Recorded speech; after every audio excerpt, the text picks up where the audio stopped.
Okay, good evening, everybody. This is the Balloon Bandit of Amusement with a twist. I've gone and done Olaf from Frozen, so here he is. Um, None of this has been glued on. This is all actually physically done by twisting it into place.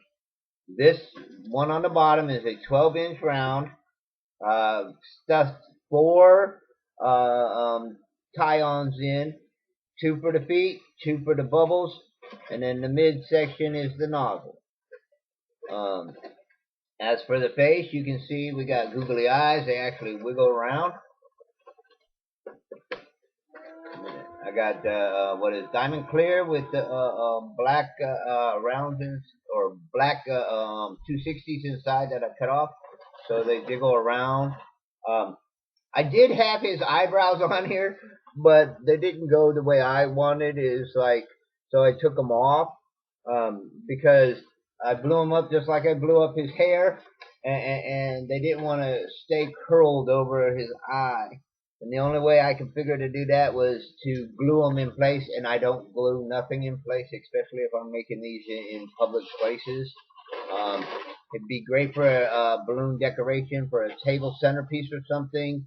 If you wanted to glue it in place, you could also glue the buttons in place. As long as nobody was actually physically picking him up and touching him.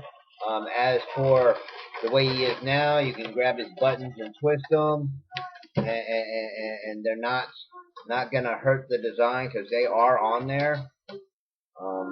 Kids will be able to eventually pull the buttons off, but that's with any balloon, they end up popping them anyhow. As you can see, I used 260 arms. You could use 160 arms if you felt like it.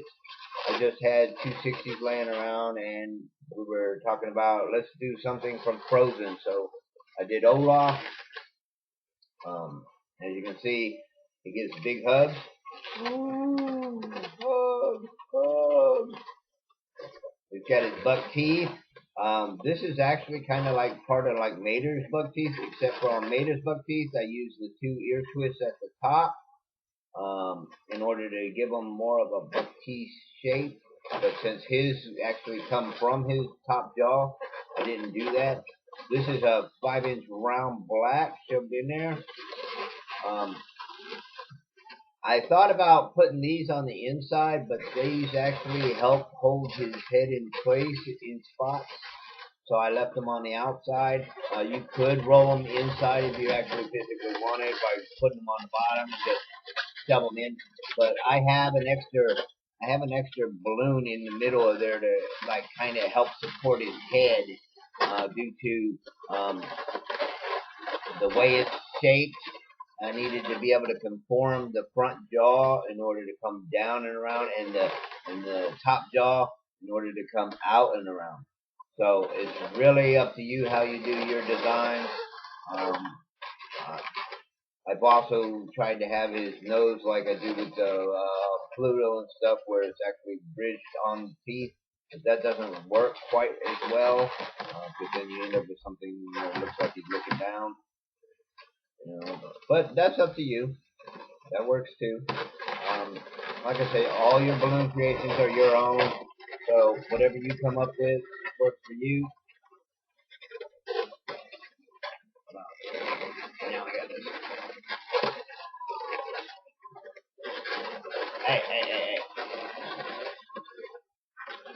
Okay, repositioning his mouth and stuff. You can see that the nose is more predominant now. His eyes are more predominant too, but they shake. Okay, this has been Olaf from Frozen. Except for we didn't make his nose disappear like he does in the movie a few times. I don't know if you can actually physically get away with it, but if you left it just a straight orange balloon, stuck it through the back of his head, you could probably make it shrink in and out as a toy like he does in the movie. Who knows?